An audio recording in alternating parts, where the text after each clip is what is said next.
Me llamo Margarita Espinosa. Tengo 63 años. He pasado la mayor parte de mi vida detrás del mostrador de referencia de una pequeña biblioteca en Morelia, Michoacán, días tranquilos, voces suaves, todo en su lugar. Me gustaba el orden, la predictibilidad, pero esa mañana en Chihuahua, bajo los acantilados rojos y el sol abrasador, nada en mi vida tenía sentido ya. Llevábamos 2 días en la carretera mi hijo Gabriel, su esposa Isabel y yo. Gabriel había insistido en llevarme a ver el Cañón del Cobre. «Deberías salir más, mamá», me dijo. Sonaba a amabilidad, pero noté la impaciencia debajo, esa forma de hablar que usaba cuando hacía algo por obligación. Nos detuvimos en una gasolinera solitaria en la carretera a Creel. El aire vibraba de calor. Isabel estaba pegada a su celular. Sus lentes de sol reflejaban todo menos emoción. Les dije que tardaría 1 minuto y entré a comprar agua y usar el baño. El lugar olía a polvo y café rancio. Cuando salí, la bomba junto a mí seguía funcionando. Pero el coche no estaba donde lo habían dejado. Se habían ido. Pensé que tal vez habían movido el auto a la sombra. Me protegí los ojos con la mano y miré la carretera, nada más que asfalto y ondas de calor. Esperé. 10 minutos. 15. El dependiente, un joven con marcas de acné, asomó la cabeza. ¿Todo bien? Señora, creo que sí, respondí, aunque sentía la garganta seca. Ya volverán. Asintió y regresó adentro. Pasaron otros 10 minutos. El aire acondicionado del local gemía como si estuviera a punto de rendirse. Una gota de sudor me resbaló por el cuello. Entonces mi celular vibró un mensaje de Gabriel. «Vamos a ver si puedes regresar sola. No te preocupes, es solo una broma». Por un momento, no pude moverme. Miré la pantalla, ese pequeño emoticono sonriente al final, y sentí algo pesado caer dentro de mi pecho. Mi cartera estaba en la guantera. La batería de mi celular estaba al 15%. Ellos tenían el coche y mi cartera. Llamé una vez. Sonó 2 veces y saltó al buzón. Lo intenté de nuevo, pero esta vez ni siquiera conectó. El joven dependiente salió otra vez, con una botella de agua en la mano, segura que no necesita usar el teléfono. «Señora», la acepté. Le agradecí y me senté en la banqueta junto a la máquina expendedora. El asfalto quemaba a través de mis jeans. En algún lugar, un cuervo graznó entre el viento del cañón. Los imaginé riendo juntos en el coche Isabel, probablemente grabando mi reacción. Gabriel pidiéndole que parara, pero riendo también. Siempre pensaron que mi seriedad era divertida. Media hora después, el sonido de un motor rompió el silencio. No eran ellos. Un camión de carga frenó. Los frenos de aire silbando, la cabina brillando plateada bajo el calor. El conductor se asomó, entrecerrando los ojos. «¿Estás bien, señora?» Miré la carretera que se extendía hacia el norte, el horizonte infinito del desierto, y me puse de pie. «Creo que sí», dije. Mi voz me sorprendió firme, casi tranquila. Señaló la puerta del copiloto. «Sube, voy rumbo a Ciudad Juárez». Dudé solo 1 segundo antes de trepar. Mientras el camión avanzaba, miré una vez más por el retrovisor. La gasolinera se hizo pequeña hasta desaparecer en el polvo. No sabía qué me esperaba adelante, pero de algo estaba segura: no iba a regresar. La cabina del camión olía ligeramente a café, aceite y un toque dulce de tabaco. El conductor se presentó como Rafael, un nombre que encajaba con su voz lenta y calmada. Parecía de unos 50 y tantos. El tipo de hombre cuyo rostro había sido moldeado más por el viento y el polvo del camino que por el tiempo. Condujimos en silencio los primeros kilómetros. El desierto se extendía sin fin a ambos lados. Roca roja, fundiéndose con un cielo pálido. El zumbido de las llantas era constante, casi hipnótico. Apreté las manos en mi regazo para que no temblaran. «¿Vas a algún lugar en particular?», preguntó después de un rato, sin apartar la vista de la carretera. «Al norte», dije. «Solo al norte por ahora», asintió, como si esa respuesta bastara. «¿Tienes familia a quien llamar? Puedo prestarte mi celular, por un largo momento». Miré el teléfono en el portavasos. El número de mi hijo estaba ahí, en mi memoria. Podía imaginar lo que diría mi voz demasiado tranquila, su risa incómoda, una disculpa que no significaría nada. Negué con la cabeza.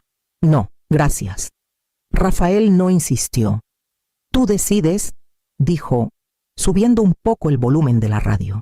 Una canción norteña sobre carreteras y recuerdos sonaba entre la estática. Nos detuvimos una vez en un área de descanso cerca de Parral. Compró 2 cafés de una máquina expendedora y me dio uno sin decir palabra. La taza de papel quemaba en mis manos, pero de alguna forma me anclaba. ¿Tienes gente esperándote allá arriba?, preguntó en voz baja. No realmente, respondí. Solo un lugar que conocí alguna vez, donde podría encontrar refugio por ahora, asintió de nuevo, con esa misma comprensión en los ojos. A veces eso es suficiente. El sol caía detrás de los acantilados cuando Ciudad Juárez apareció a lo lejos un puñado de luces contra la planicie oscurecida. Rafael redujo la velocidad al acercarnos. Hay un albergue para mujeres cerca de la avenida Juárez. He dejado quizá algunos viajeros ahí antes. Son buena gente. Diles que Rafael te mandó. Le agradecí, con más sinceridad de la que él podía imaginar. Cuando bajé del camión, el aire nocturno me golpeó fresco en el rostro. Me quedé en la banqueta viendo cómo las luces traseras se desvanecían en el horizonte, la carretera extendiéndose como una frase sin terminar. El albergue era un edificio bajo de ladrillo escondido detrás de un supermercado, con un porche lleno de macetas con suculenta y un letrero pequeño que decía Casa Refugio. Adentro, el aire olía ligeramente a jabón y café viejo. Una mujer en el mostrador levantó la vista al entrar, su cabello plateado recogido en una trenza. Buenas noches, dijo. ¿Necesitas una cama así?, logré decir. Mi voz sonaba más firme de lo que sentía. Deslizó un portapapeles hacia mí. Llena esto. Nombre, apellido. ¿De dónde vienes? Cualquier identificación que tengas. Miré el formulario por un largo rato. ¿De dónde vienes? No sabía cómo responder. Finalmente escribí Chihuahua, viajando desde Morelia, Michoacán, con letras pequeñas que temblaban ligeramente. Como identificación, añadí una nota cartera perdida. Cuando se lo devolví, ella asintió con comprensión. Vemos eso mucho, dijo. Soy Antonia. Antonia me llevó a una cama estrecha en una habitación con otras 4, separadas por cortinas delgadas. El zumbido de un ventilador llenaba el silencio. Alguien tosió suavemente detrás de una cortina. El desayuno es a las 7, dijo. Hay una computadora en la oficina si necesitas llenar formularios para reemplazar tu identificación. Tómate tu tiempo. Esa noche, acostada en el colchón delgado, miré las losetas del techo. Cada músculo me dolía por la tensión y el sol. La batería de mi celular se había agotado horas antes, y el silencio pesaba, extraño y denso. Por la mañana, me senté frente a la computadora y comencé a llenar los formularios en línea. Nombre, fecha de nacimiento, última dirección conocida. Poco a poco, escribí pedazos de mí misma de vuelta al sistema. Cuando llegué a la última línea firma, mis manos se estabilizaron. Por primera vez desde la gasolinera, no me sentí invisible. Al final de la semana, tenía una identificación temporal y una lista de empleos pegada en la pared del albergue. La mayoría eran turnos cortos, limpieza, mantenimiento, lavaplatos. Nada de eso me molestaba. Después de años ayudando a los usuarios de la biblioteca a encontrar lo que necesitaban, sabía cómo empezar de a poco. El comedor estaba en las afueras de la ciudad. Un edificio pequeño con un letrero de neón parpadeante que decía El Rincón de Jacinta. La mañana que entré, el olor a cebolla frita y café me golpeó como una pared. Una mujer estaba detrás del mostrador, alta y delgada, con el cabello gris atado con un paliacate rojo. ¿Tú eres la que mandó a Antonia?, preguntó sin levantar la vista de la caja. Sí, señora. Margarita Espinosa. Llámame Jacinta. Me miró de arriba abajo, como si me escaneara. ¿Has lavado trastes antes? No profesionalmente, Su boca esbozó una leve sonrisa.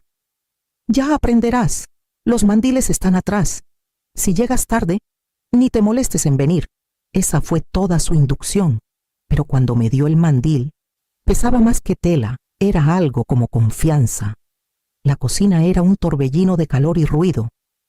Encontré un ritmo en el caos, platos apilándose, agua corriendo, el roce de cucharas metálicas contra la porcelana.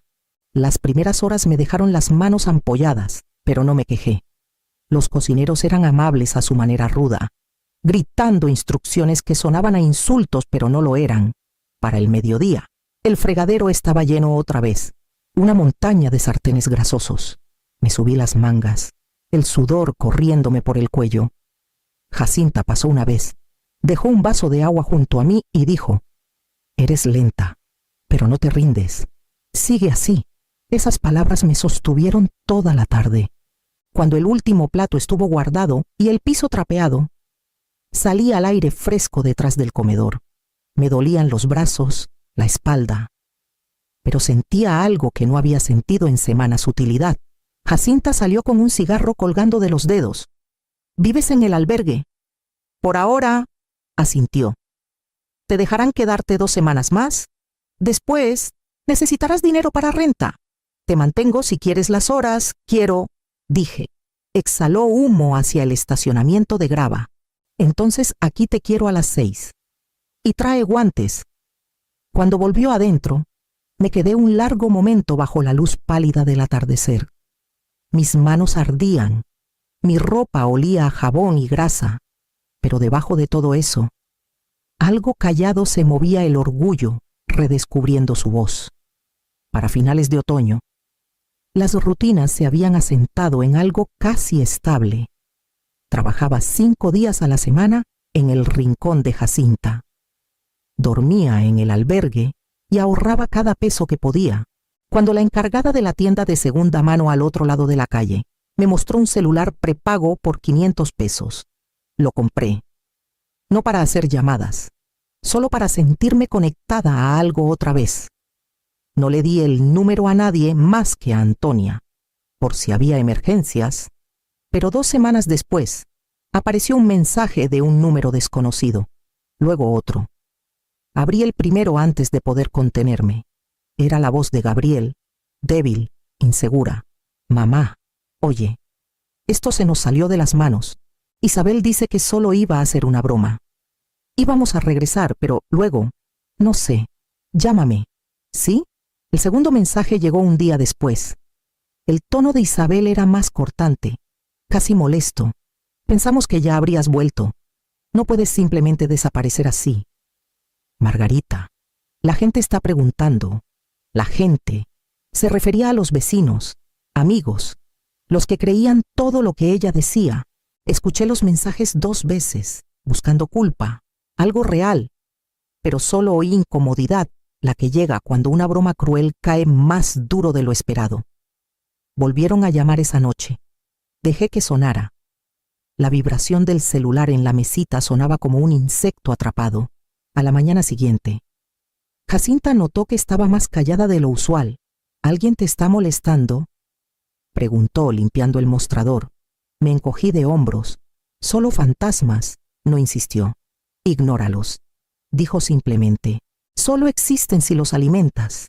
Esa noche, sentada en mi catre en el albergue, el celular pesaba en mi mano. Desplacé hasta sus números, presioné bloquear y vi sus nombres desvanecerse de la pantalla. El silencio que siguió no estaba vacío, era limpio, como el aire después de la lluvia. Por primera vez en meses, dormí toda la noche sin soñar con la carretera que dejé atrás. Pasaron 3 años antes de que notara cuánto había avanzado. La carretera que alguna vez me aterró de alguna forma me llevó a casa, pero no a la que esperaba. Después de dejar Ciudad Juárez, seguí trabajos temporales hacia el sur limpiando moteles, seleccionando frutas, acomodando libros en una biblioteca universitaria en Querétaro. Para cuando llegué a San Miguel de Allende, había ahorrado lo suficiente para un pequeño departamento arriba de una panadería. La ventana daba al río Laja y por las noches El agua sonaba como un susurro constante, indulgente. La librería estaba en la calle Hidalgo, un lugar angosto que olía a papel y canela del café de al lado. Cuando la dueña se jubiló, me preguntó si quería encargarme del día a día. Dije que sí antes de que el miedo respondiera por mí. El trabajo era fácil: apilar estantes, charlar con clientes, escribir notitas para la mesa de exhibición, para mañanas tranquilas o para corazones que necesitan cosas suaves. A veces me sorprendía sonriendo mientras trabajaba. Mi vecina, Leonor, vivía al otro lado del pasillo, una viuda de 70 y tantos, con un jardín de macetas con hierbas que abarrotaban el balcón. Una tarde, tocó a mi puerta con un plato de panques de arándano. Hice de más, dijo, aunque siempre lo hacía, tomando té. Me habló de su hijo en Guadalajara, de su difunto esposo que tallaba comederos para pájaros. Yo le conté de mis años en la biblioteca, omitiendo lo demás. No preguntó. Solo dijo: pareces una mujer que ha aprendido a empezar de nuevo. Empezamos a vernos una vez por semana, a veces para cenar, a veces solo para sentarnos en el balcón y ver la luz desvanecerse sobre la parroquia. Ella hablaba más que yo, pero eso me gustaba. Su voz llenaba los espacios vacíos que no había notado que seguían huecos. Las estaciones cambiaron otra vez. La librería se volvió más concurrida y dejé de mirar la puerta esperando que alguien conocido entrara. Mis manos ya no temblaban al firmar recibos o formularios de renta. Compré una lámpara de segunda mano para el rincón de lectura y una alfombra con hilos azules que me recordaban la costa de Nayarit. Una tarde de primavera tardía, vi mi reflejo en el cristal de la librería, cabello con hebras plateadas, postura recta, ojos tranquilos. Por un largo rato, no reconocí a la mujer que me miraba. Luego sí, era una mañana tranquila de domingo en la librería, de esas en que el mundo parece medio dormido. Leonor había dejado una canasta de lavanda junto a mi puerta, y yo revisaba facturas cuando la computadora sonó un nuevo mensaje. El nombre del remitente me congeló: Gabriel Espinosa. Por un momento solo lo miré, el cursor parpadeando junto a su nombre como un latido. Luego lo abrí.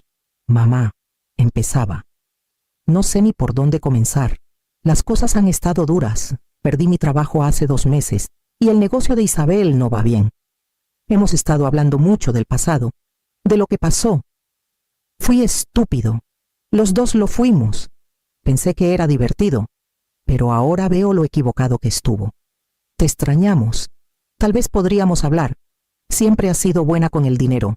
Quizás podrías ayudarnos a resolver las cosas, como siempre lo hiciste, aunque no lo mereciéramos. Con cariño, Gabriel. Las palabras pesaban como piedras colocadas una a una sobre mi pecho. El tono era el mismo de siempre, medio remordimiento, medio petición. No había mención de aquel día en la gasolinera, ni reconocimiento de lo que costó sobrevivir después. Solo el cambio fácil de la culpa a la necesidad. Lo leí 2 veces, una como madre, otra como una mujer que finalmente había aprendido a no confundir manipulación con afecto. Luego moví el cursor a la esquina de la pantalla y presioné eliminar. Afuera, los faroles empezaban a encenderse. Cerré la laptop, puse el letrero de la librería encerrado y observé a la gente paseando a sus perros por el sendero del río. El mundo seguía su curso, sin preocuparse, y por primera vez me sentí agradecida de ser parte de su ritmo tranquilo. Ocurrió un martes cualquiera, de esos que comienzan sin advertir cambios. La campana sobre la puerta tintineó, y cuando levanté la vista del mostrador, mis manos se detuvieron. Gabriel estaba ahí, más viejo, más pesado, los hombros ligeramente encorvados, a su lado. Isabel aferraba su bolso como si fuera un salvavidas. Por un instante, nadie habló. El aire en la librería cambió silencioso pero eléctrico. Mamá, dijo suavemente, como si la palabra pudiera romperse. Te ves bien. Me limpié las manos en un trapo y forcé mi voz a mantenerse firme. ¿Qué los trae por aquí? Isabel dio un paso adelante primero. Vinimos a verte. Las cosas han estado complicadas, Pensamos que tal vez era hora de hablar.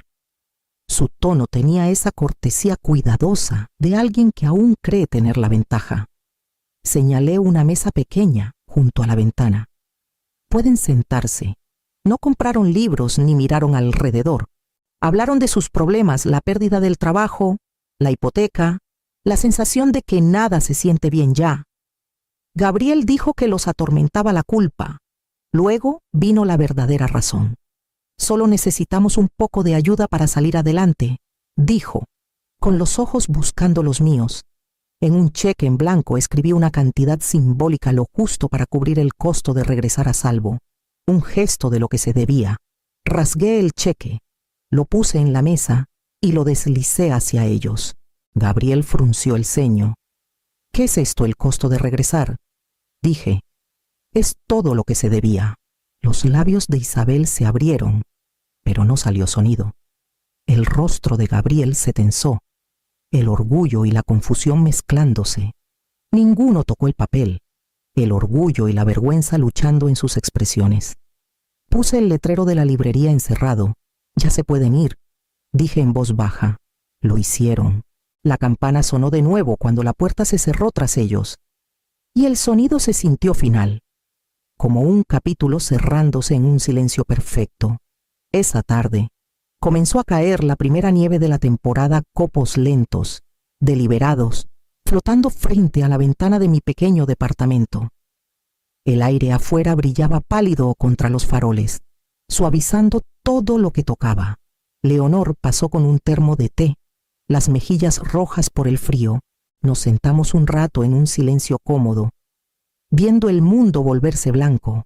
Cuando se fue, me apretó la mano suavemente, como si supiera que no hacían falta palabras. Después de que se fue, me quedé junto a la puerta del porche, esa misma luz que ella dejaba encendida para sí misma, ahora brillando firme contra la nieve, con un candado de latón viejo y una lámpara exterior pequeña. Durante años, esa luz había sido una señal encendida para alguien que llegaba tarde, para el hijo que prometía llamar. Pero ahora el porche estaba en silencio, la casa cálida, y no se esperaba a nadie. Salí, la nieve susurrando bajo mis zapatos. El frío me mordía la piel, pero se sentía purificador, no cruel. Apagué el interruptor. La bombilla parpadeó una vez y luego brilló firme un círculo cálido cortando el blanco. Esta luz ya no es para esperar, susurré, es para la paz. Me quedé ahí un momento más, respirando la quietud, antes de cerrar la puerta suavemente detrás de mí.